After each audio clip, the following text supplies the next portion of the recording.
अगर मैं तुमसे कहूं कि एक ऐसा विद्रोह हुआ था जिसने पूरी दुनिया को हिला दिया था, जिसने एक ताकतवर साम्राज्य की नींव तक हिला दी थी, तो क्या तुम विश्वास करोगे? ये कहानी है साल 1857 की, जब भारत ने पहली बार अंग्रेजों के खिलाफ खुलकर विद्रोह किया।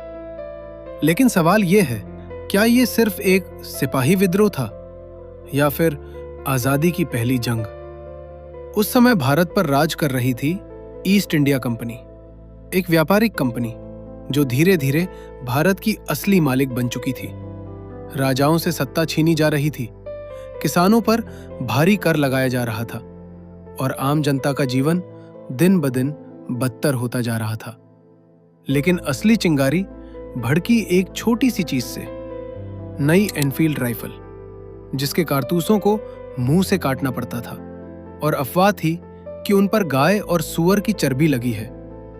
हिंदुओं के लिए गाय पवित्र थी और मुसलमानों के लिए सूअर हराम। यह सिर्फ एक हथियार नहीं था, यह उनके धर्म और सम्मान पर सीधा हमला था। 29 मार्च 1857, एक नाम इतिहास में हमेशा के लिए दर्ज हो गया। मंगल पांडे, एक सिपाही जिसने पहली गोली चलाई। उसने अंग्रेज अफसरों के खिलाफ विद्रोह कर दिया और यहीं से शुरू हुआ एक तूफान।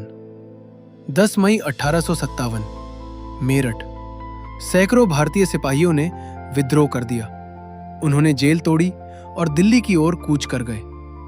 दिल्ली, जहां उन्होंने आखिरी मुगल बादशाह बहादुर शाह जफर को अपना नेता घोषित कर दिया। अब यह सिर्फ विद्रोह नहीं था, यह एक जंग बन चुकी थी। पूरा उत्तर भारत जल उठा। कानपुर, लखनऊ, झांसी, हर जगह आग थी, हर जगह संघर्ष। झांसी की रानी लक्ष्मीबाई, एक ऐसी वीरांगना जिसने अपने छोटे से बेटे को पीठ पर बांधकर अंग्रेजों से युद्ध किया। उनकी तलवार आज भी इतिहास में गूंजती है। कानपुर में नाना साहेब और लखनऊ में बेगम हजरत महल, हर कोई अपने तरीके से अंग्रेजों के खिलाफ लड़ रहा था। ये एकजुट भारत की तस्वीर थी, जहां धर्म, जाति और भाषा सब पीछे छूट चुके थे। लेकिन अंग्रेज इतने आसान नहीं थे। उनके पास बेहतर हथियार थे, संगठित सेना थी और सबसे बड़ी बात, रणनीति। धीरे धीरे उन्होंने विद्रोह को कुचलना शुरू किया। दिल्ली पर फिर से कब्जा कर लिया गया।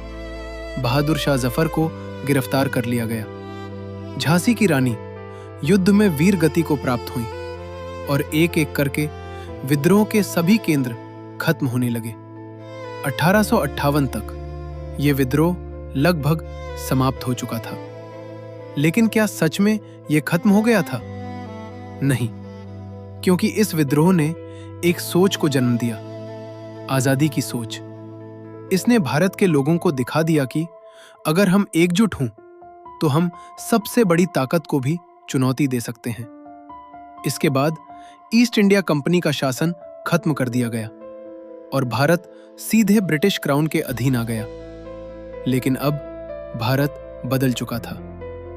अब यह सिर्फ एक गुलाम देश नहीं था, बल्कि एक जागता हुआ राष्ट्र था।